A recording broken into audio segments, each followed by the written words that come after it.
So I just read that starting soon, you'll need to install Deno for YouTube downloads to keep working. That's a big shift. Wait, really? I thought yt-dlp was already handling everything with its built-in JavaScript interpreter. What's changing? Exactly, the built-in interpreter won't cut it anymore because of some drastic changes on YouTube's end. It's wild. Wow, that's unexpected. But why does it need a proper JavaScript runtime now? Apparently, the challenges YouTube is throwing at downloads are too complex. They need Deno to tackle those now. That makes sense. So what do users need to do then? It sounds like quite an adjustment. Well, everyone has to install Deno first, but depending on how you use yt-dlp, there are different steps. Different steps, like what exactly? I'm curious how it breaks down. For instance, if you're using the official executable, you just need Deno. Simple, right? That sounds easy enough. But what about those using pip? I can imagine it's a bit more complicated.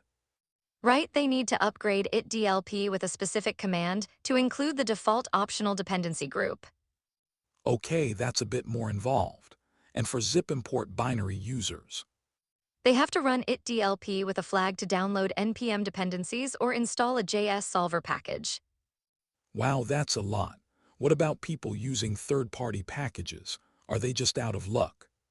Not exactly. They might need to follow the same guidelines as zip import users, depending on their package repository. Got it. So, essentially, everyone's affected, but there's still a way for them to adapt. Exactly, I wonder how this will change the user experience. Will it make things smoother? That's a good point. But it also raises the question, will it slow things down at first while everyone adjusts? True, there might be a learning curve here. It's fascinating how tech evolves like this. Absolutely. And it reminds me of how other tools have struggled with similar challenges.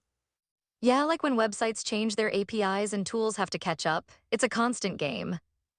Exactly. But the community often finds workarounds. Still, I wonder how many will actually make the jump to Deno. Right? That could be a hurdle for casual users. Not everyone's comfortable with installing new tools. Totally, and some might just give up on downloading altogether. It's a fine line. For sure, I guess it emphasizes the need for clear communication from developers during this transition. Definitely. Keeping users informed can make all the difference in adoption. And it's also a reminder of how important it is to stay updated with tech we rely on. True, so many people just stick with what they know, but changes like this can leave them behind. Exactly, it's a tech landscape out there. Makes me think what other tools might face similar issues. That's a great question. Maybe tools that rely heavily on web scraping. They could be next in line. So true, it's almost like a domino effect in tech. One change leads to another. For sure, and it can sometimes feel overwhelming for users trying to keep up. Right, but it's also an opportunity for growth and adaptation, always fascinating. Absolutely. I just hope the necessary updates are clear and accessible.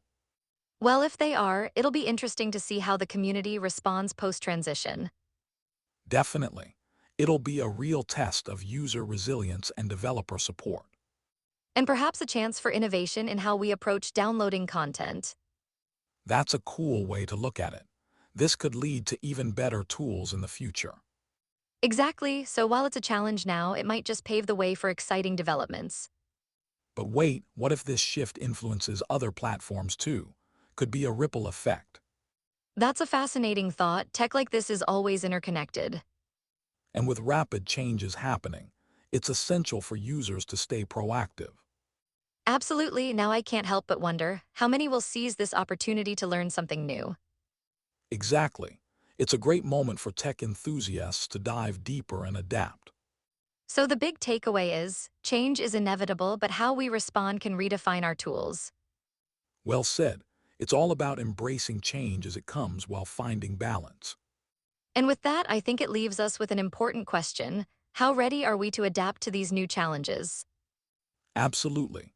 It's the perfect question to ponder as we navigate this evolving tech landscape.